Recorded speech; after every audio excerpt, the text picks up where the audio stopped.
Ladies and gentlemen, all the way from Belfast, Northern Ireland. He normally speaks at academic conferences where everybody has long beards and very kind of reserved sort of temperaments, but he's here in Grand Rapids, Michigan, with a contingent from Australia. We got a little Argentina. We got a little all over the place. Ladies and gentlemen, please welcome my friend, Peter Rollins.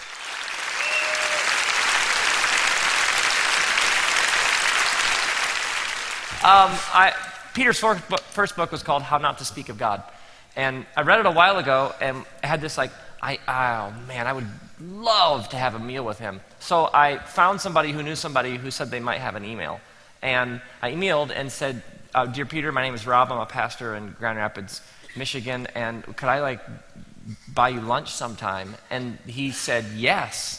And I was like, great, now all I have to do is go to Belfast. I went there and got off the train station, and we found, I knew who you were because of the picture on your book, and we just started talking and ended up, I think we talked for 2 days straight. Yeah. So in talking, just there were all of these things where I was like, oh my word, the things that he is thinking in our conversation, there is so much here about the sermon and communication and church, you name it. But there's a couple specific things that when we were putting this together, I thought if Peter would be around, it would be just great. So maybe the first thing, Pete and his friends, who I got to have a meal with, a bunch of the Icon folks, have a thing they do on Sunday nights once a month called Icon.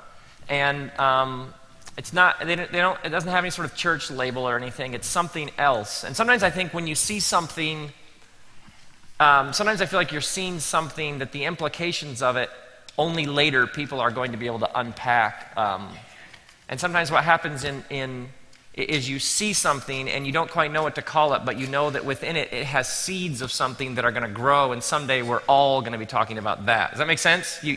And so one of the things I want Pete to do is just tell us a bit about there really isn't a typical or average Icon Sunday night, but give us a couple examples of things you all have done, just to give them a kind of a tangible sense of what you guys do. Absolutely, and I love what you say about sometimes you don't know what you're doing at the time. You look back from the future and you see that maybe what you were doing was significant. At the time, you don't have a clue what you're up to. Kierkegaard said, life is lived forwards and understood backwards. Often in conferences and in churches, people say, fulfill your dreams, as if that's the best thing you can do. Fulfill your dreams. You can fulfill your dreams. But sometimes there's a more radical challenge, because the problem is our dreams are reified, idealized versions of our present understanding. In other words, fairy tales tell you something about the society out of which they arose. In Western society, poor people become wealthy, powerless people become powerful. In the Eastern kind of society, powerful people become powerless, wealthy people give their possessions away. So these fairy tales tell you something about the values of your society, and fairy tales are a way of passing those values onto the next generation. So sometimes the most challenging thing is not to fulfill your dreams, but to place yourself in a position where you can dream new ones. And that means stepping out of everything you know and trying to do something utterly different, allowing something new to take place. So that's kind of how I started Icon, in this pub. I was drinking there, and I was with my French tutor at the time. I didn't learn much French, but we were out having a drink, and I told her I'd love to do something, and she said, what is it? I have no idea, but I'd love to do it in this pub. And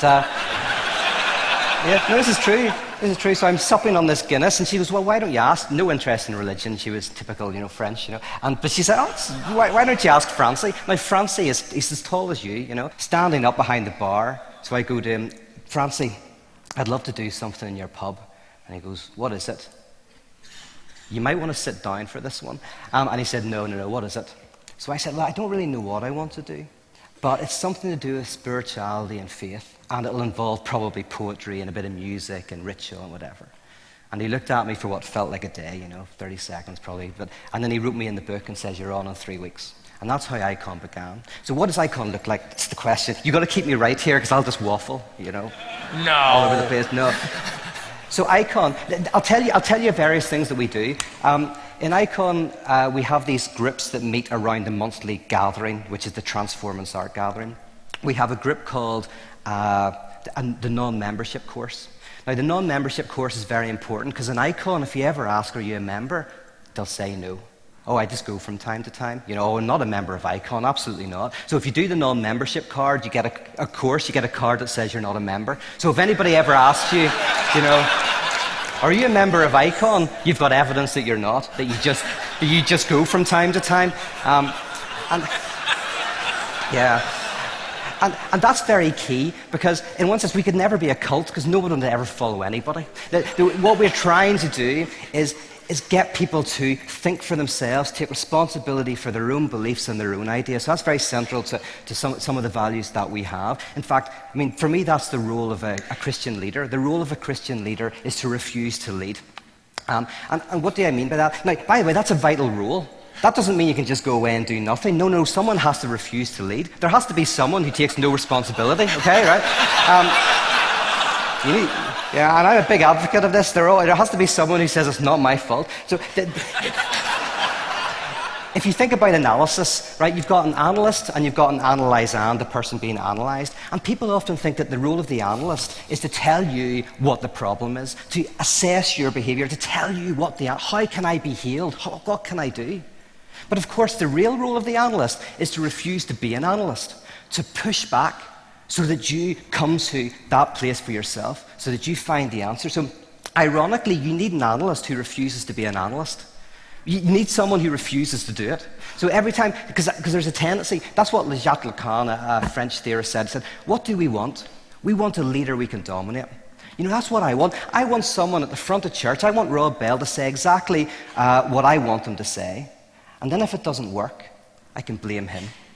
Don't have to blame him. You said that if I prayed for my child would be better, and it didn't happen.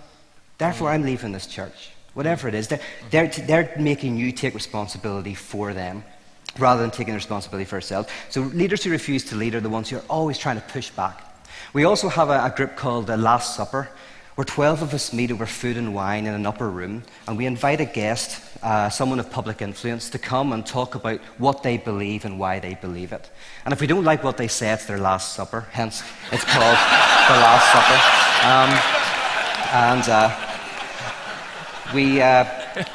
We have a group called the Omega Course. Now, this might not make sense in America. There's a big course called the Alpha Course in the UK, which is like a 12-week course on how to get into Christianity. So the Omega Course is a 12-week course on how to exit Christianity.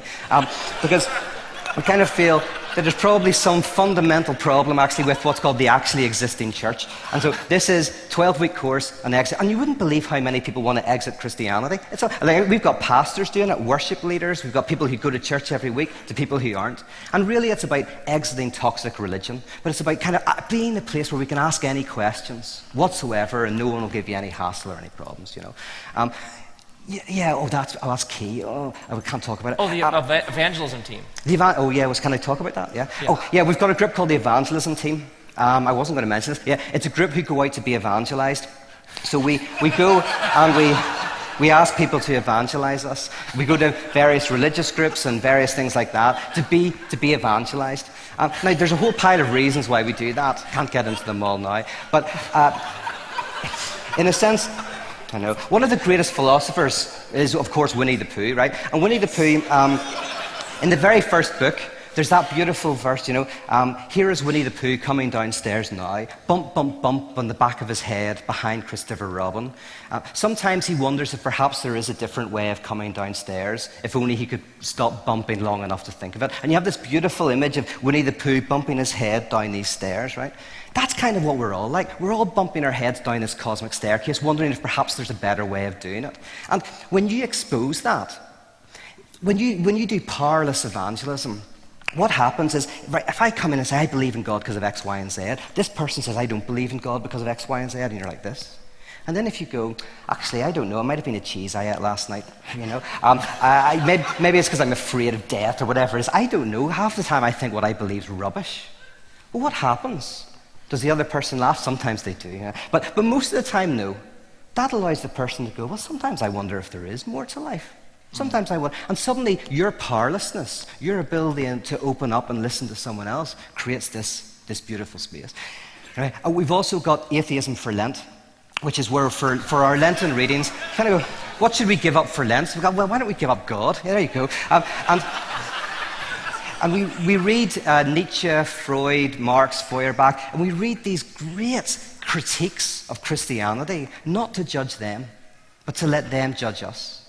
So it's this Lenten reading where we listen to the best of the critiques of our church and our culture and Christianity, to listen and learn and be transformed and be changed by them.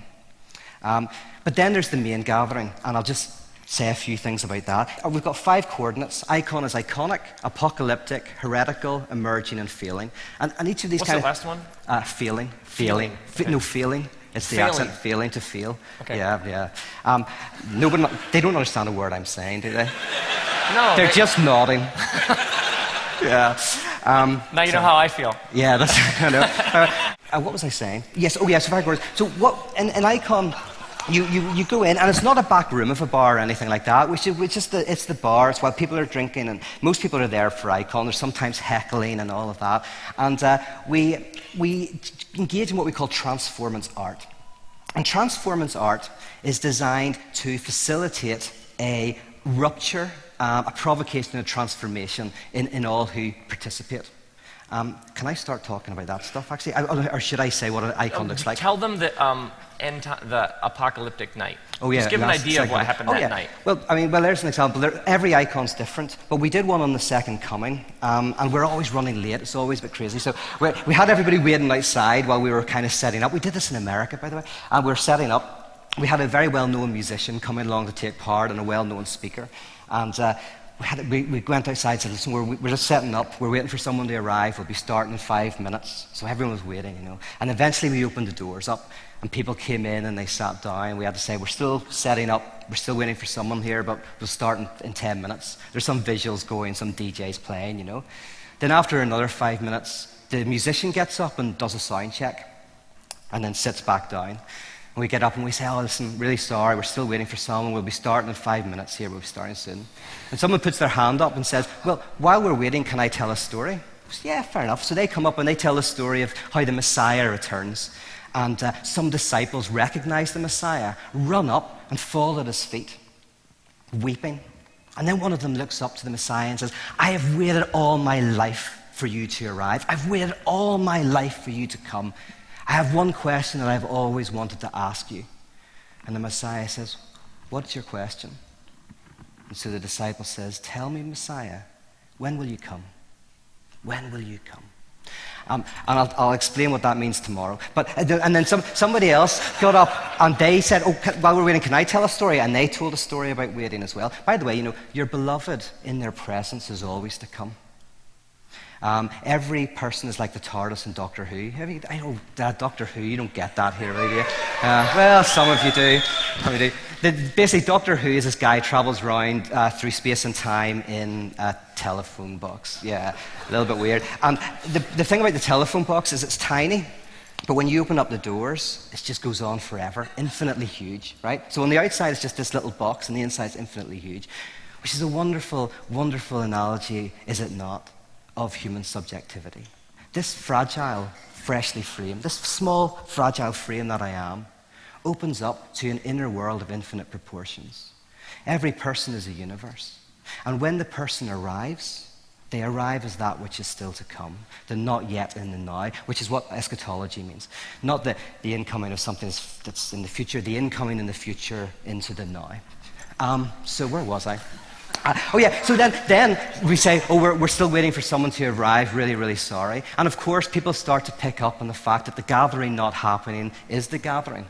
We're still waiting for someone to arrive, and it's about the second coming. We're still waiting for someone to arrive, they still haven't arrived. And so we did the whole gathering, all 45 minutes, and the musician said, it's the first gig I've ever played where the person asked me not to do anything, you know? The sound check was my gig. And the speaker were like, they're just sitting there going, so I don't have to say anything.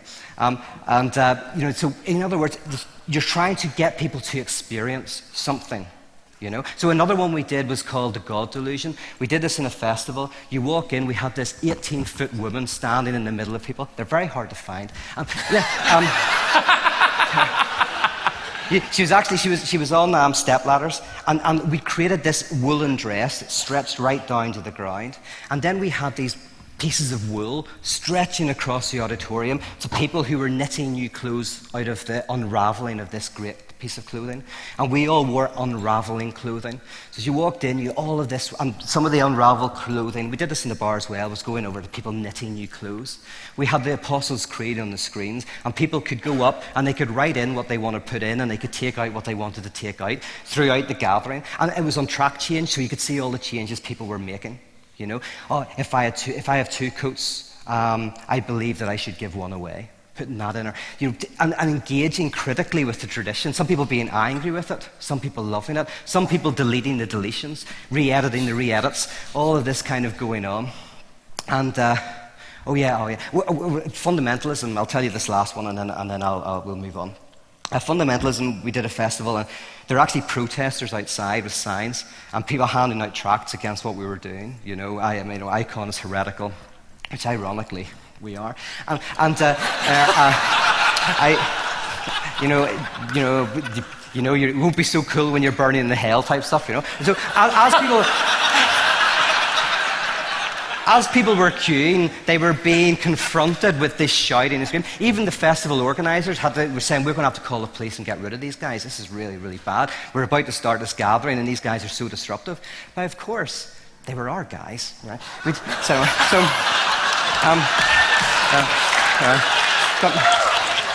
And some people wanted to join them as well. Some people went, oh yeah, can we join? Because Icon are really dodgy. So they joined in the ironic protest. So we said to the organisers, yeah, call the police, get rid of those guys. I don't know who they are, you know.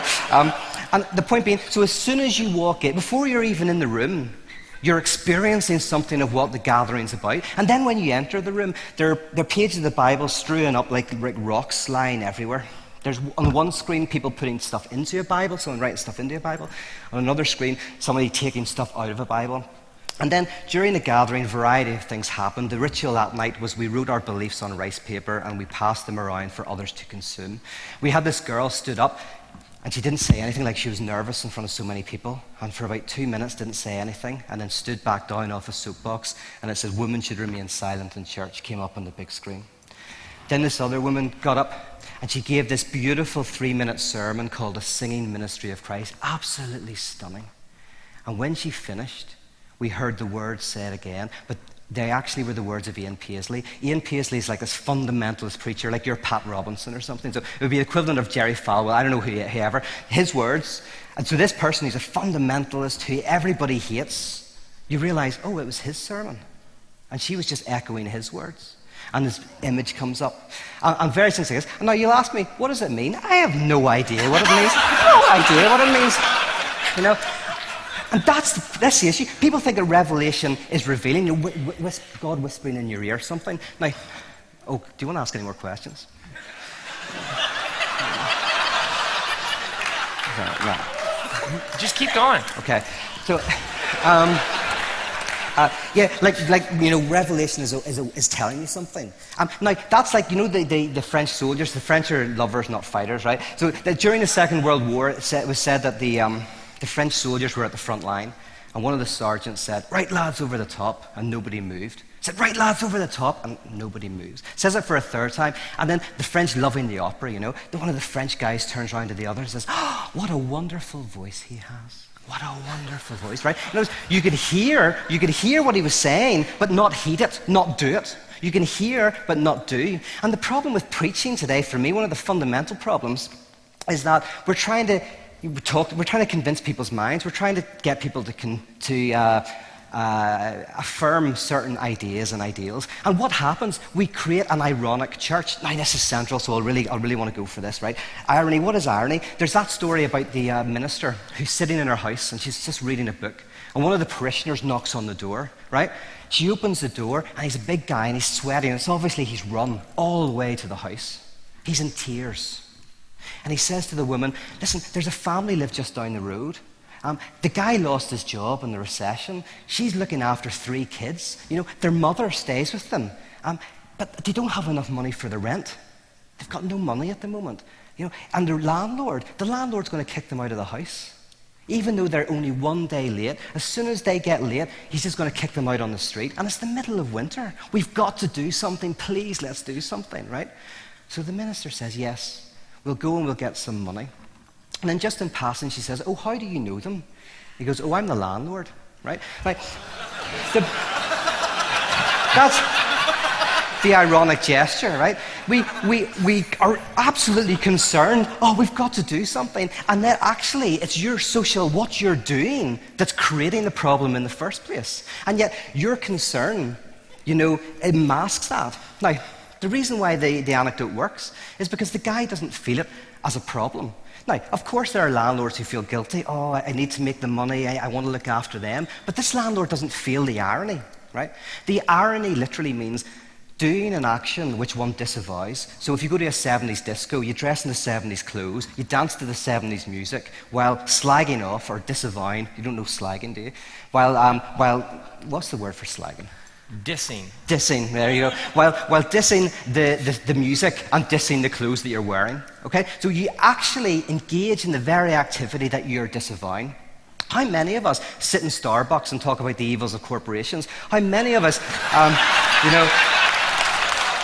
drive fuel-consuming cars while listening to radio programs about the environment? We engage in this ironic gesture all the time, and we don't experience it. This is what Marx meant by the word fetishism. He says, you know something's not magical, but you treat it as if it is. And what he meant by that, we can all talk about how having a bigger car won't be good for our soul or the environment. Having a bigger house isn't going to make us happier. Having lots of money won't satisfy a longing in our hearts. What's the problem? As soon as we walk away from the conversation, we act as if having a bigger car and a better car is better for our soul and the environment. We act as if having a bigger house will make us happier. We act as if having more money will satisfy the longing in our soul. And convincing you is not the problem. You have to convince the social self. This is captured beautifully in the story of a guy who he thinks he's seed. He literally thinks he's pieces of seed on the ground, right? And he goes to an analyst. And after 3 years of analysis, finally he goes, hold on, I'm not seed on the ground. I'm a human being, right? So he's really happy. A lot of analysis, a lot of money, but he's really happy. I'm a human being. He goes away. And 3 weeks later, he's back at the analyst's door, knocking at the door frantically. The guy opens the door. Man's sweating. He obviously hasn't eaten for days. Looks like he hasn't slept in weeks. The analyst goes, what's wrong? And the guy goes, my next door neighbour's got chickens. He says, why? What's the problem with that? He says, I'm terrified they're going to eat me. And the analyst goes, but you know you're not seed. You know you're a human being. And he goes, I know I'm a human being, but do the chickens know? Right? Now,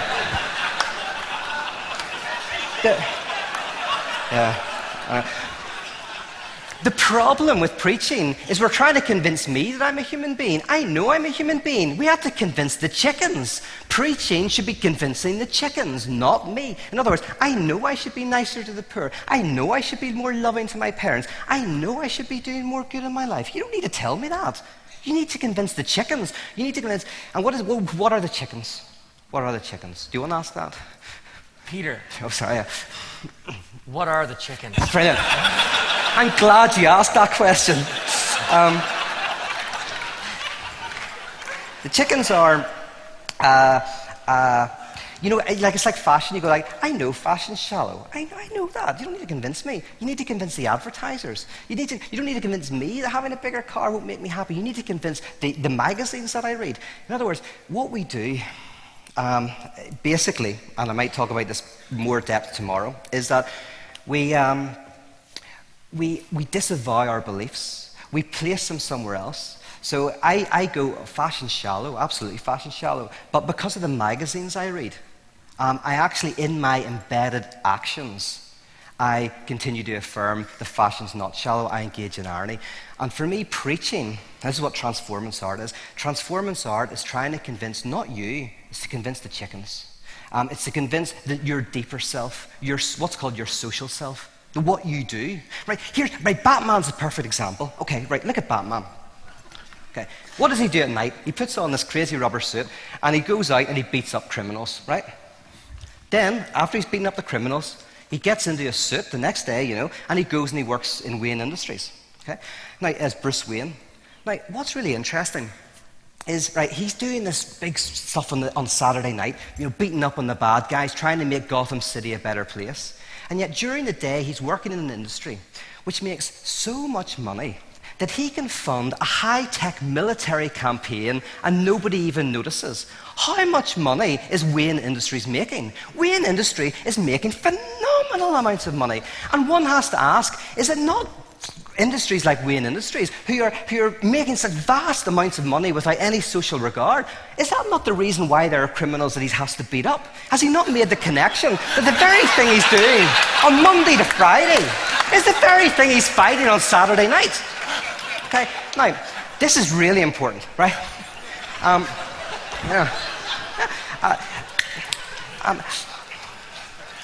What happens is the very thing he thinks is the site of resistance is the very thing he has to do in order to feel good about himself so he can get the suit on and go into work the next day. Now, take The Matrix, for example. The Matrix is another beautiful example of this. The first Matrix film, all these Christians watched it and thought, this is like Christianity. Neo's like the Messiah. The guys, Zion is like, heaven, and, the revolutionary fighters and all this. Great. But what do we find out?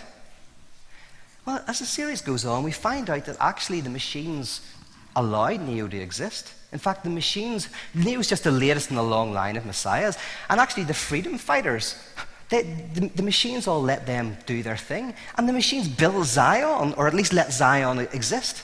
And so what you find out is the very place that you thought was the site of resistance in the first film, you realize is the very thing that the system requires in order to continue to run smoothly. Now that's why the second and third films work, even though they're kind of rubbish, right? It kind of works theoretically. What we think is, we think what we're doing on a Sunday morning is a site of resistance, or on a Tuesday night at our prayer meetings, or working for the poor on a Thursday evening. That's the site of resistance. That's the site in which we're kind of expressing the kingdom of God. Well, what if that's the very thing that the world needs in order to continue to allow us to run smoothly? We need our little air vent. It's like in work, you slag off your boss, behind your closed doors. You think that's a bad thing? No. That's the very air vent that allows you, as long as you turn up at 9 o'clock in the morning and work till 5, well, boss doesn't care if you slag him off. You still care, you're still there, you're still working away. And so the very site that you think is a site of resistance, the slagging off of your boss, is the very thing that your boss needs to keep you a nice, good citizen. That's why we're all allowed to go a little bit over the speed limit. Because you don't want to oppress people too much, you need to create air valves. Little places. And so the air valves actually prevent us from having real change. The church should be insurrectionary, right? We are about radical change. That's what conversion means. That's what conversion is about. Not convincing the mind, about reconfiguring the entire social self, becoming the actual site of resistance. The difference between a revolution and an insurrection. Do you want to ask me a question? What's the difference between revolution and insurrection? Right. A revolution changes the whole landscape. It transforms, a theological revolution. Jesus was a revolution, transformed and changed the whole structure of economic sacrificial existence and completely, radically ruptured what was going on. An insurrection is different. An insurrection so we want a theological revolution. We want to see transformation and change in our society. We want to see not change within the structure. We want to see the structure itself change. Now, what does that mean? That means that, and I was at a church recently, and they gave a lot of money to the poor, and I thought that was great. But they did a whole series on the poor, and I asked somebody at the end, what was the content? And here's the interesting thing. Full of incredibly generous people who were giving to the poor. But imagine slavery. Imagine there were people, there's a very famous preacher actually who said, we need to be kind to slaves, we need to care for them, we need to treat slaves right, we need to use their first name, we need to do all of that.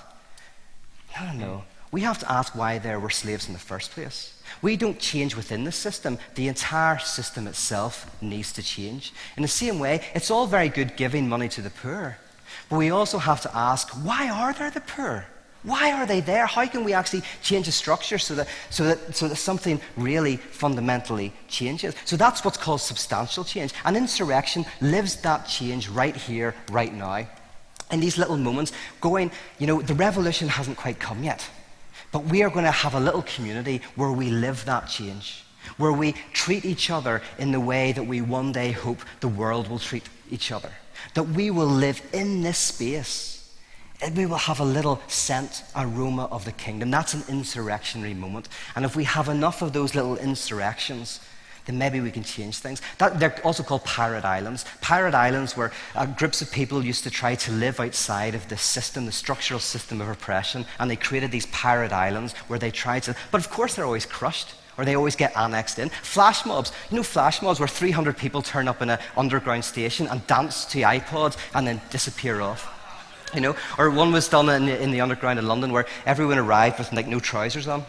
And then they went about 3 stops down, and then outside there were all these people saying, free trousers, and all this. And so this kind of happens, and then it's gone before it can, you know, what happened? Before it can be colonized by the powers. That's a flash mob. The church's flash mob, as creating these little moments of, whoa, you walk in, and suddenly you're in this place of real change, where you see something of what we want the world to look like, knowing that probably that ain't going to happen for a while, but we live it right here, right now. Will you say, we're all kind of, Yeah. okay. Yeah. You talk about sort of the cognitive self, the ways in which we affirm certain things. Mm-hmm. I know that my identity does not come from how much money I make, physical appearance, wealth, etc. And yet I live from another place. Yes, another place. I think of the splankton in Greek, the bowels, as a good Jew would speak of. There's this center from which you actually live. Yes. And then there is all the stuff you affirm. Yes. I know that's wrong, that's right, that's true, that's not. Yes. And then I actually, and you are saying the sermon is about getting to that. Yes. Yes. Affecting and essentially, what I hear you saying is, until there's a disruption here, until this has been almost violently rocked, it's just, we can continue to just keep this thing going until this says, nope, this whole thing's not working again. Something has happened at this level in which all of reality has changed. Absolutely. How does rhetoric, or how does whether it's transformance art, they have an experience, or whether is it possible to hear something that does that? Yes. It's very difficult. How does it look? That distinction is very, very key. I mean, you see it. This is why what's called belief through the other. Often people believe through the minister. You know, as long as Rob believes, I don't have to take the belief too seriously myself. This was a fundamental problem I noticed with my first book. That's why I'm trying to overcome that. Is I noticed a lot of people said, oh yeah, I affirm doubt, complexity, and ambiguity. I affirm that, you know, this unknowing. I affirm all of that. And then I watched what they did.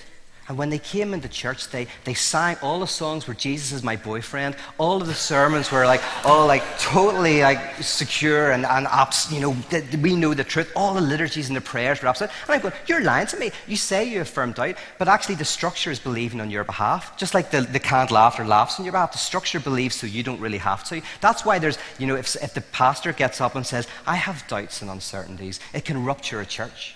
Because it's not everyone can have doubts and uncertainties as long as the structure itself doesn't. And that's what I mean by the way, the chicken. We need to convince the chicken. We need to convince the structure itself to change.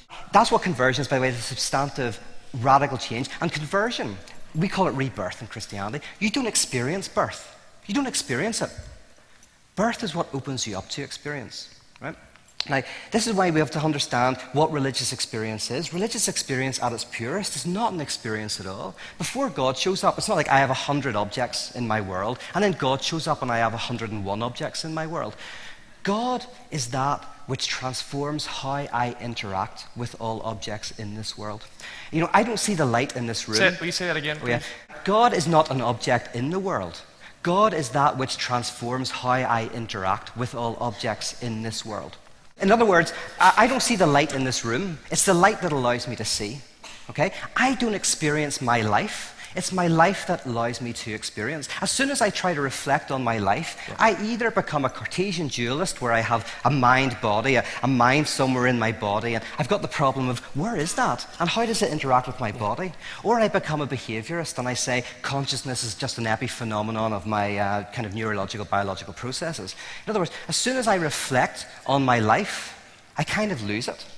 But I can't deny that I lose my life, that I live my life. I can't deny that I am immersed in my life. In the same way as God, it's like God's transcendence is not the opposite to God's immanent. God is so immanent, like my life, that God is transcendent, that I can't grasp God. Hence, you know that statement, God, G-O-D-I-S-N-O-W-H-E-R-E, which can be read, God is nowhere or God is now here, depending on which way you look at it.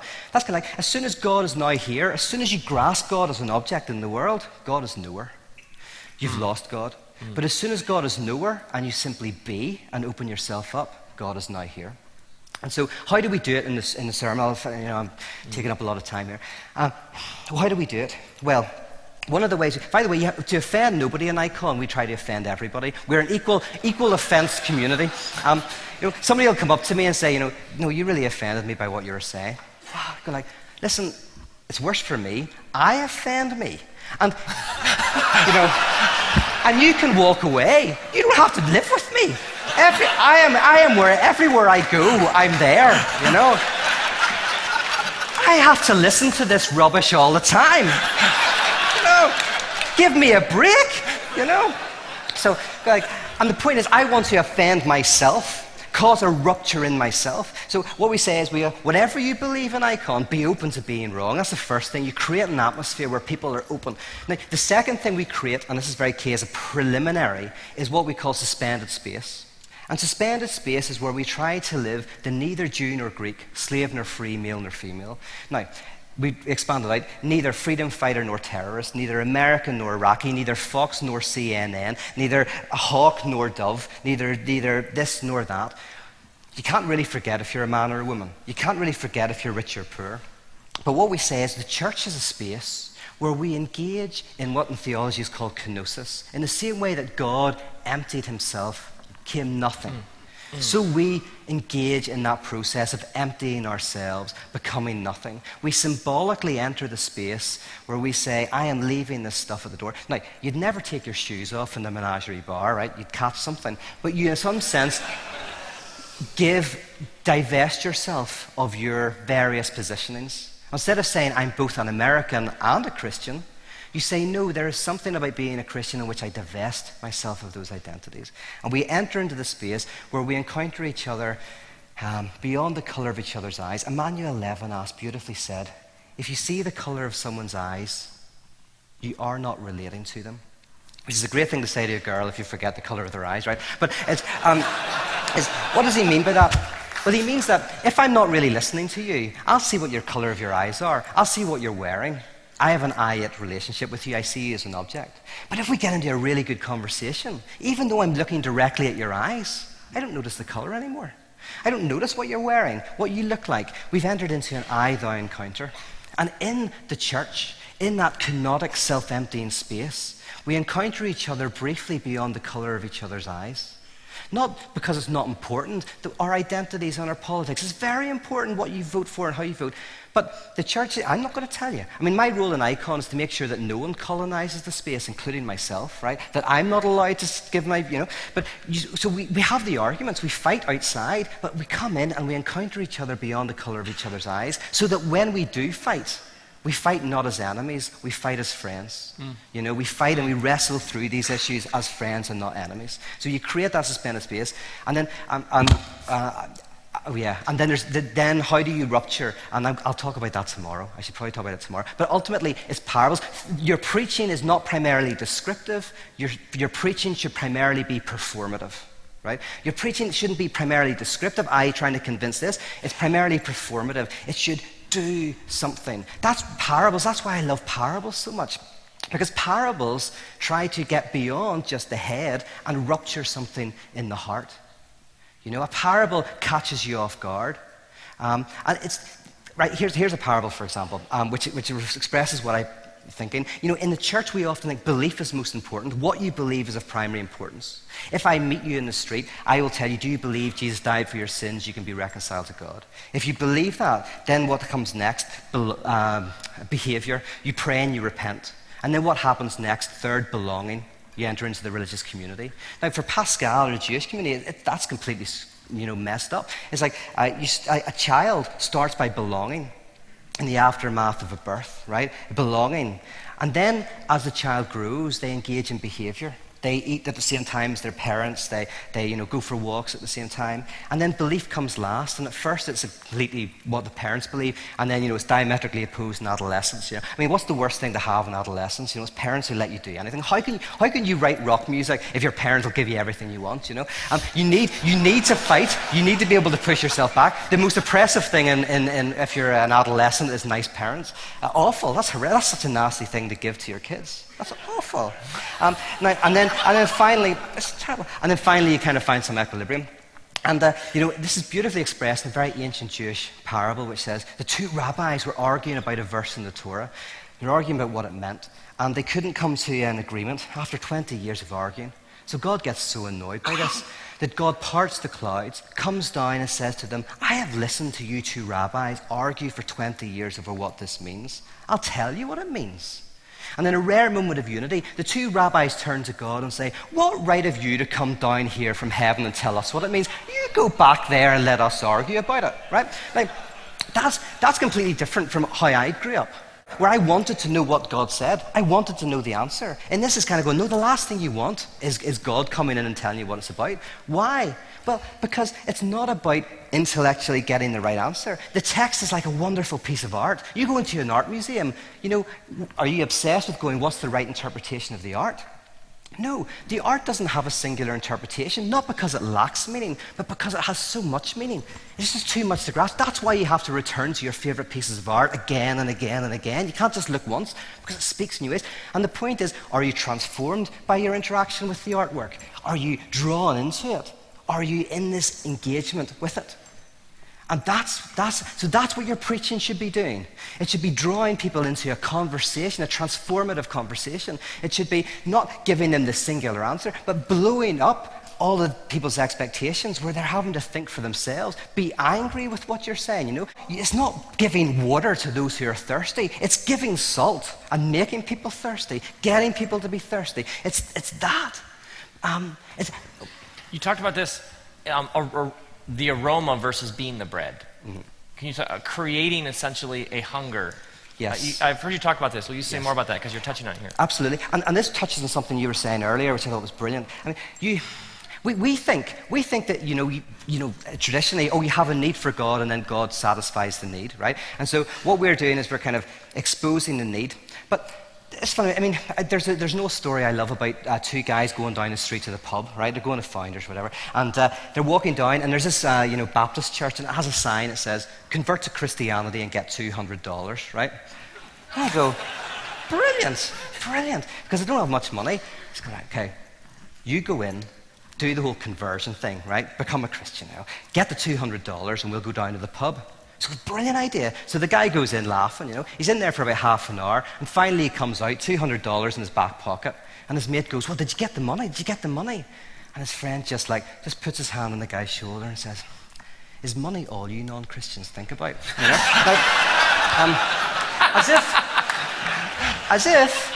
As if that selfish kind of desire for the money could lead to that substantive transformation. There's a great story. Can I tell one more and then I'll explain a point? I love this because in Northern Ireland, we have this story about the police force, and they were called the RUC, right? And it's a story about how the RUC got peace money to come over and train with the FBI and the CIA in America, okay? So they get on the plane, 12 of their finest, fly over, they land, and it's one of these team building things.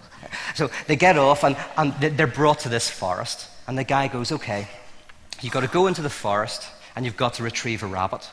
Fair enough. So the FBI go first, they fire in, they're in there for about 20 minutes, and then you hear a single gunshot ring through the air, and they come out, rabbit dead, bullet through the center of the head, perfect shot, well done. Yeah.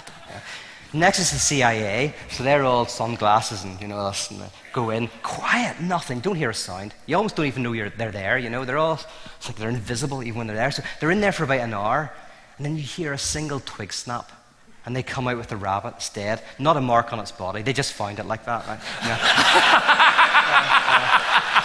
It was just lying there.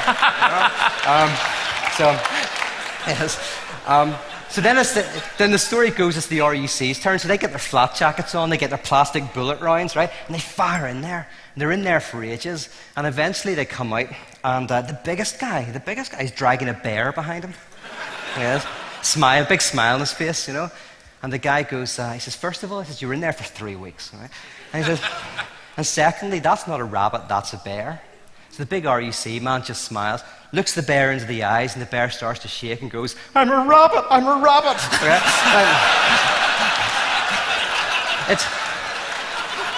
It tells you something about the RUC, right, and their tactics. But, as if someone's fear, can have a radical conversion. See if someone is seeking God because they're seeking eternal life. They're not seeking God, they're seeking eternal life. See if someone's seeking God because they're seeking meaning. They're not seeking God, they're seeking meaning. Right? Like, think about it like this. See if I'm single.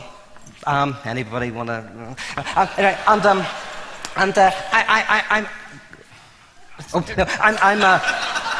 I'm looking for somebody, right? I want anybody, and everybody keeps away from you. That whole thing of, you're desperate, so no, you can't find anybody. Whenever you need, because the person knows you don't need them. You need them to fulfill a certain need. Whether you want someone to make you feel good, want someone to go to the cinema with, you want someone to fulfill a need, so everyone keeps away. Then, ironically, you get to the point where maybe you go, actually, I don't need to go out with anybody. I'm totally satisfied in who I am.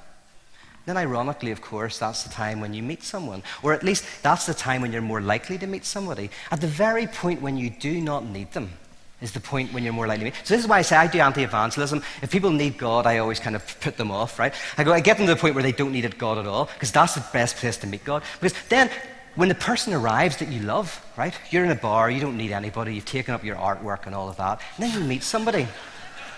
And you really fall for them. What is the romantic truth? The romantic truth, of course, is I never needed you until I met you. And now that I met you, I realize that I've always needed you. Right? In other words, the need is retroactively given. So that's why people who've just had a kid are the most annoying people in the world, right? Because they're kind of almost like, I've just had this child. Oh, you're not complete until you've had a child. Oh, I've waited for this. I've been incomplete until my child arrived. Now, the point is, it's true, but it's also false. It's true because the child's birth retroactively creates the need for the child. So you retroactively say, I was incomplete. So in other words, you're complete and you're hanging around, you're doing your thing, and then when the child is born, you go, I never knew I needed you until I met you, and now I realized I've always needed you. And so I kind of, anti-evangelism, get people to the point where they don't need God, and then provide a space where they can actually engage in something wonderful. I'm not sure if that answered your question. I'm not sure what your question was. I just answer whatever I want. If you keep going, I'll forget it. It definitely was connected. This idea that you aren't the bread. Oh yes. I am not Jesus. Yes. I am not the bread of life. Yes. But there is a chance I may help create some space where all of a sudden you will take a whiff of an aroma, and you didn't come in hungry, but all of a sudden now you have realized that you're hungry. Absolutely. And that's why I was saying this point, because what I want to do is I want to get people to the point where they're not needing God, they're not looking for eternal life, they're not looking for this, that. I get them confident in themselves. Right? See if someone's in pain.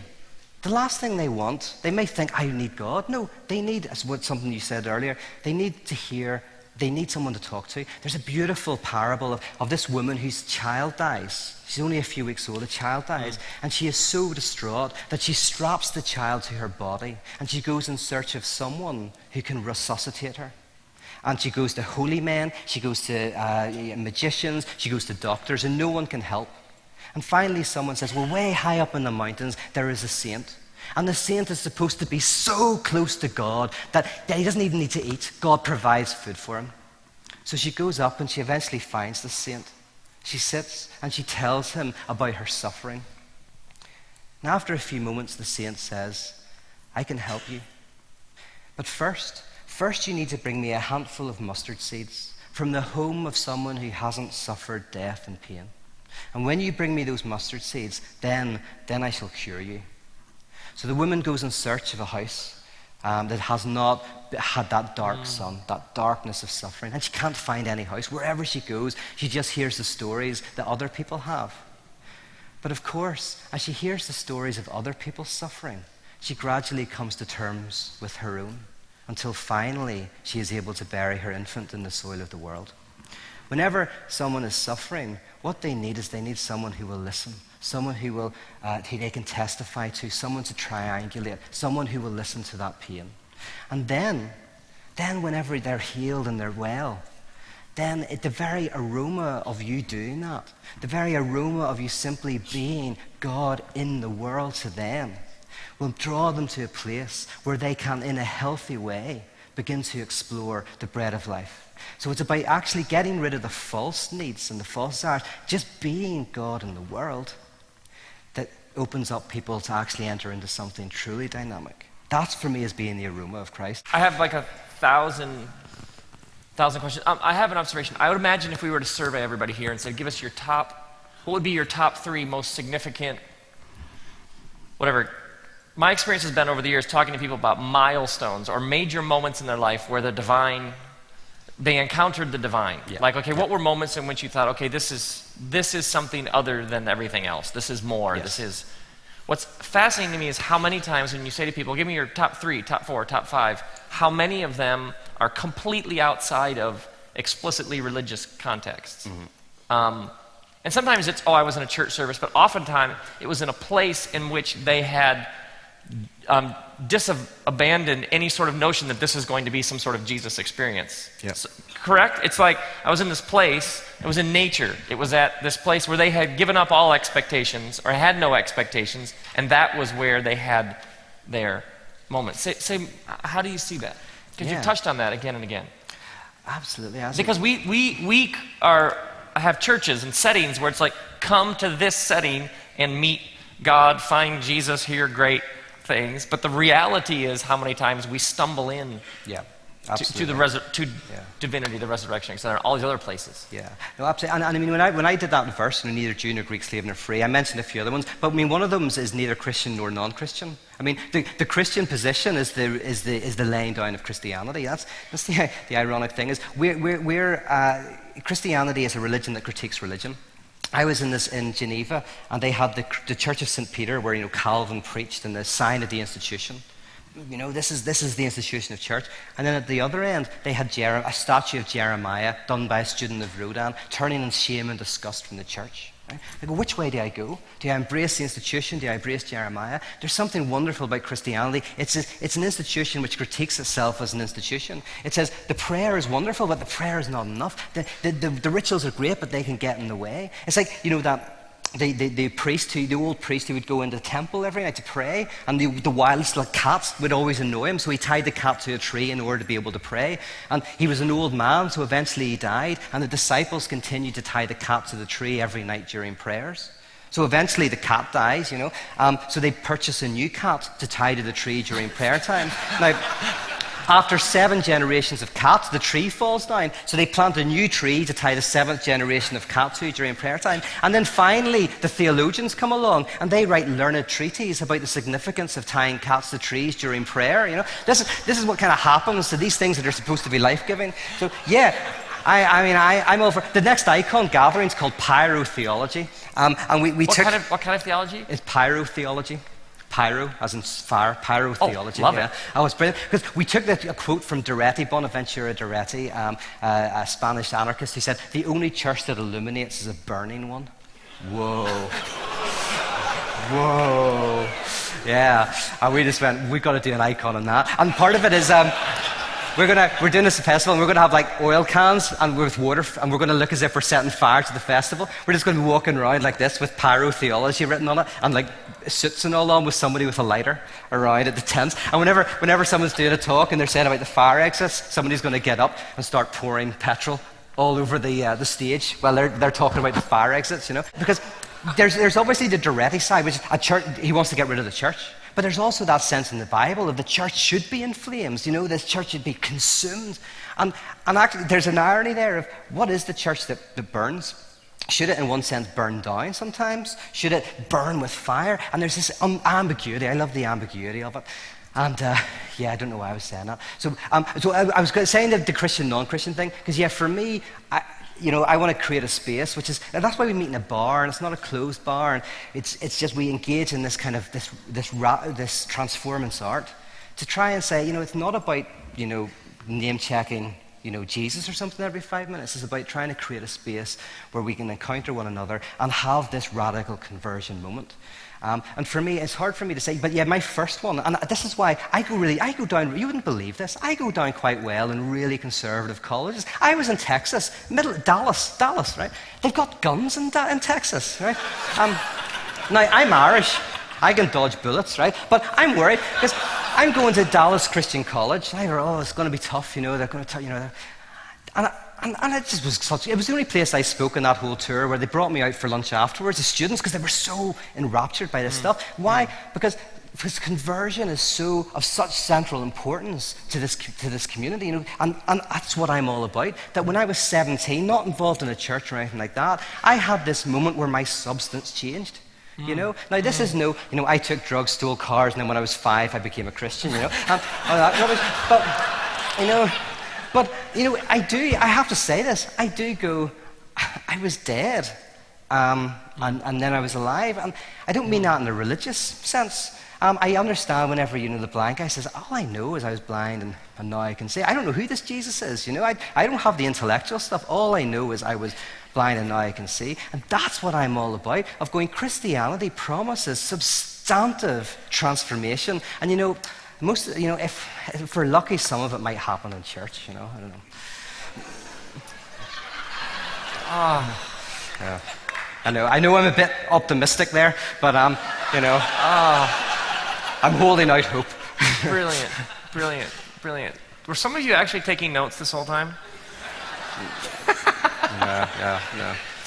Peter, thank you. You're going to come tomorrow morning.